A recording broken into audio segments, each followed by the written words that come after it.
La Nativité célébrée aujourd'hui, jour chaleureux et rempli de bonheur pour les familles en Côte d'Ivoire. Ils étaient nombreux à se retrouver dans les églises et temples. Les fidèles chrétiens du monde entier commémorent la naissance de Jésus-Christ. Pour terminer, nous allons revenir sur un événement de la Seconde Guerre mondiale. Le 25 décembre 1941, les troupes britanniques de Hong Kong se rendent aux forces japonaises. Bienvenue, madame, monsieur, bonsoir. C'est donc Noël partout dans le monde. Les chrétiens célèbrent la naissance de Jésus-Christ à Bethléem en Judée. La nativité est également un moment de retrouvailles et de partage pour les familles. Des réjouissances appréciées de tous, n'est-ce pas, Dangui Dangui? Matinée de jour de Noël à Yopougon, Port-Boueux de Sikobois.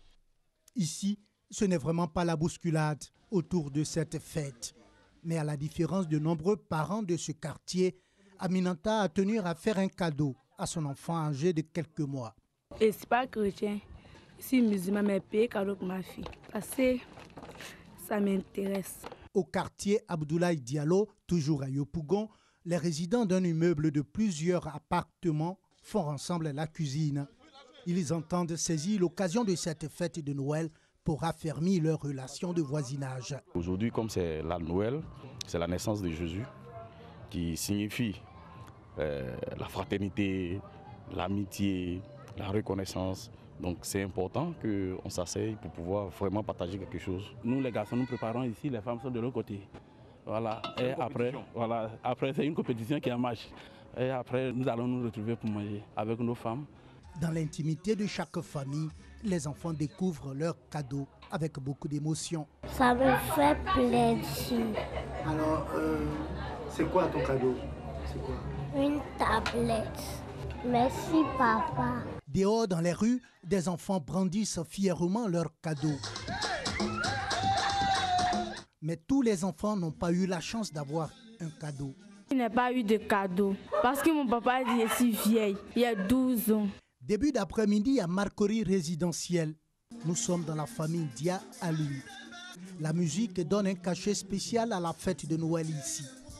Les premiers plats sortent de la cuisine au grand bonheur des convives pour qui la fête de Noël est très chère. C'est la naissance de Jésus. C'est à cause de qui nous vivons sur terre. Donc c'est très joyeux.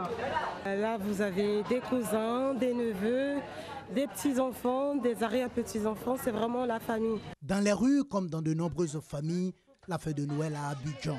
Un moment de bonheur pour les enfants et de convivialité pour les adultes.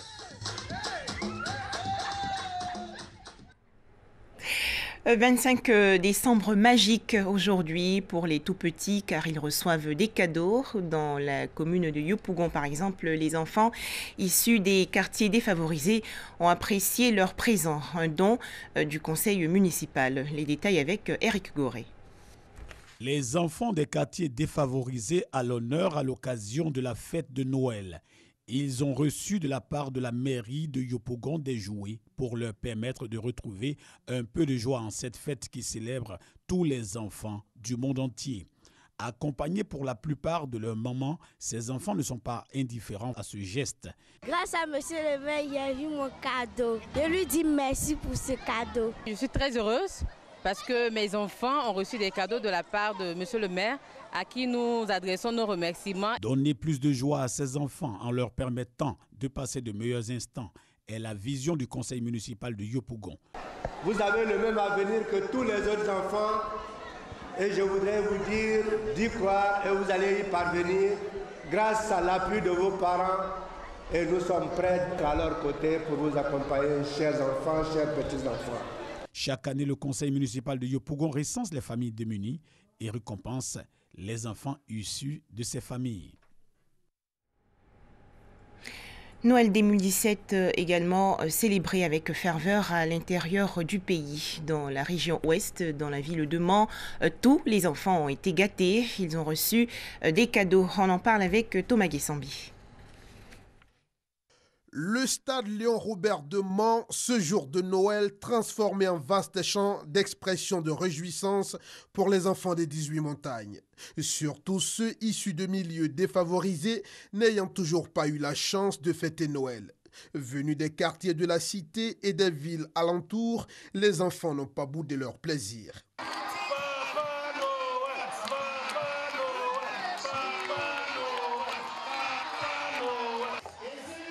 À travers jeux et prestations diverses, un peu de tout dans ce village de Noël. Cette initiative est prise par des fils de la région. Momo Bamba et ses amis, soutenus par les autorités municipales et préfectorales, veulent ainsi faire de Noël un moment magique accessible à tous. Village de Noël à Mans, la première activité du genre dans le district des montagnes. Un instant bien apprécié par les parents et enfants. On descend à présent dans la région sud-ouest du pays. Une coopérative agricole de Méhagui a offert des cadeaux aux enfants de 2 villages, Ati Kouadiokro et Bakro. C'était lors d'une cérémonie intitulée Noël pour enfants de paysans. On retrouve Thomas Guessambi. Qu'ils soient en zone urbaine comme dans des campements reculés, les exigences de la célébration de la fête de Noël n'épargnent aucun parent. Il faut rendre les enfants heureux. Une équation bien souvent difficile à résoudre pour ses parents. Mais quand le Père Noël s'y mêle, la joie peut se lire sur les visages des tout-petits, un véritable soulagement pour les géniteurs. Cette année, ils étaient près de 1000 enfants des campements d'Atié-Kouadiokro et de Bakro, dans le département de Méhagui, à bénéficier de l'élan de solidarité initié par la coopérative agricole Ekamon. Meilleur groupement coopératif à l'échelle nationale en 2016. Utiliser les bénéfices des activités du groupement pour le bonheur de ses membres et celui de leur famille. Une dynamique dans laquelle s'est inscrite Ekamon et qui lui permet de réaliser pour la 3e année consécutive une fête à l'honneur des enfants. Si la dynamique est soutenue par les autorités administratives, direction départementale de l'agriculture, Conseil café cacao de la région, elle est surtout saluée par les paysans qui en tirent un grand bénéfice. Voilà, retour dans le district d'Abidjan pour revivre la chaude ambiance qui a prévalu hier dans les bars et maquis lors du réveillon de Noël. Les fêtards sont au micro de Noussangaré et Dangui Dangui. Abidjan, 24 décembre, veille de la fête de Noël dans les maquis et bars. Il est 21h et déjà certains clients sont au rendez-vous. Devant eux, de la bière et du vin. D'autres esquissent des pas de danse au rythme de la musique congolaise et du coupé décalé.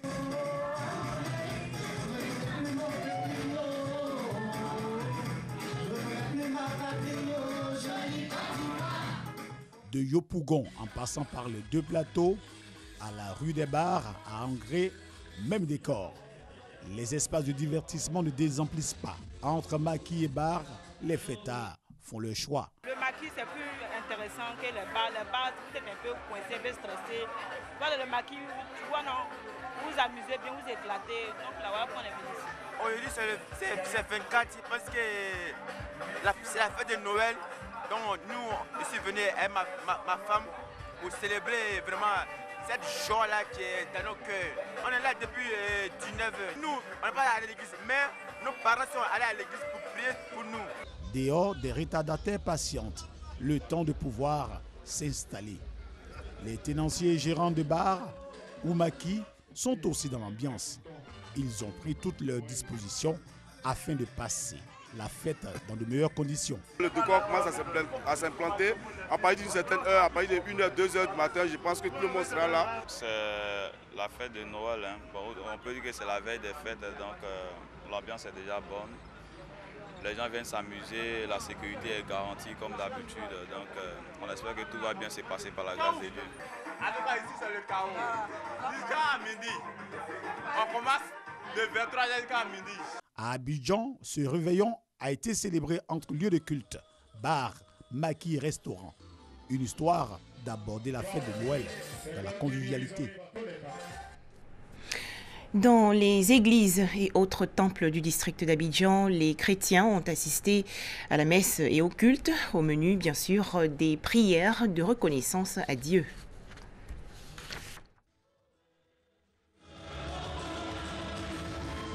Soirée précédant la fête de Noël, le réveillon a été célébré dans la ferveur à Abidjan par les chrétiens catholiques et méthodistes. Enfants et parents ont pris d'assaut les différents lieux de culte pour magnifier la naissance du Christ. De la paroisse Notre-Dame de Trècheville à celle de Saint-Kizito de Williamsville, le message est le même, paix et amour. Dieu a pris un visage, Dieu s'est identifié en chacun de nous, Dieu est devenu un être humain pour que nous, les humains, nous nous aimions davantage, nous partagions davantage. Par la naissance de Jésus-Christ, Dieu, en se faisant homme, nous montre le chemin de l'amour. L'amour vrai parmi nous, la tolérance, le pardon entre nous, la charité entre nous, entre les concitoyens.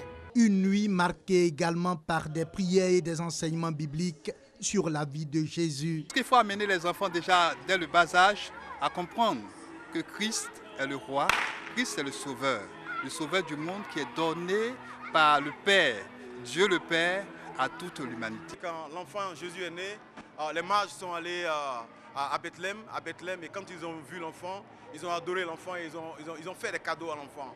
Et donc, c'est vraiment en souvenir de tous ces gestes, de cet amour-là, qu'aujourd'hui on donne des cadeaux aux enfants pour nous rappeler qu'un enfant était né, un enfant roi était né et il a reçu des cadeaux. Et on veut aussi nous souvenir de cet enfant roi-là et offrir aussi des cadeaux à tous nos enfants et dire à ces enfants-là qu'il y a encore de l'espoir en eux.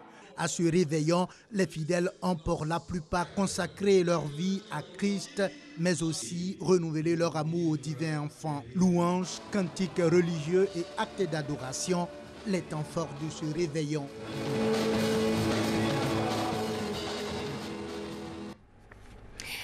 Hors de chez nous, Belgrade, en Serbie, un sapin de Noël installé au centre de la ville par la mairie fâche les populations. Il est en effet considéré comme le sapin le plus cher du monde. Sa valeur, 83 000 €, soit plus de 50 millions de francs CFA. Après 18 jours de combat, les troupes britanniques de Hong Kong se rendent aux forces japonaises. Le 25 décembre 1941, le gouverneur de la colonie anglaise, Sir Mark Young, présente sa reddition au général nippon Sakai. Les explications de Thomas Guessambi. Menant une guerre en Asie de l'Est depuis la fin des années 1930, le Japon avait jusque-là évité d'amorcer les hostilités contre l'Occident. Cependant, le 7 décembre 1941, le pays stupéfie le monde entier en attaquant la flotte navale américaine mouillant à Pearl Harbor. Le jour suivant, les troupes aguerries japonaises attaquent Hong Kong avec une force écrasante. Au cours de la bataille, les forces japonaises attaquent Hong Kong, théâtre asiatique de la Seconde Guerre mondiale. Tout commence en 1936. La colonie britannique de Hong Kong commence à se préparer contre une éventuelle menace des troupes japonaises. Mais l'armée impériale japonaise occupe Canton en octobre 1938, construisant une ligne de fortification. Le territoire ne dispose cependant que d'une force armée limitée, malgré le renfort de 2 bataillons de soldats coloniaux indiens et d'une milice locale, le corps des volontaires de la défense de Hong Kong. Malgré les intentions manifestement belliqueuses du Japon, les mois précédents, le gouvernement du Royaume-Uni n'avait envoyé que peu de renforts de troupes, préférant se concentrer sur la défense de ses autres territoires asiatiques. Le Canada avait néanmoins fourni un contingent issu de corps des Winnipeg Grenadiers et des fusiliers royaux du Canada, arrivés 6 semaines avant l'attaque japonaise. Les Britanniques, les Canadiens, les soldats indiens et les volontaires soutenus par les renforts de la Royal Air Force résistèrent 17 jours aux troupes japonaises. Les Japonais gagnent la supériorité de l'air le premier jour de la bataille, les forces défensives étant 3 fois moins nombreuses que l'ennemi. L'équipement des troupes postées s'avère insuffisant pour arrêter l'avance des Japonais. Les Anglais et les Indiens se retirent de la ligne, sous le bombardement de l'aviation et de l'artillerie. la République de Chine venant d'intégrer les Alliés. Il fut question que les troupes chinoises interviennent pour prêter main forte aux Britanniques, mais la défense de Hong Kong tomba avant qu'une action ne puisse être entreprise. Le jour de Noël, le combat prend fin. Le 25 décembre 1941, jour connu sous le nom de Noël noir, Black Christmas, le gouverneur britannique décide finalement de rendre les armes, abandonnant des milliers de soldats alliés et les 1 600 000 habitants de la colonie à la merci des Japonais. À 15h30, le commandement britannique diffuse l'ordre de reddition de la garnison de la colonie. Voilà, ce journal a été supervisé par Thomas Guessambi. Joyeux Noël à tous sur RTI2.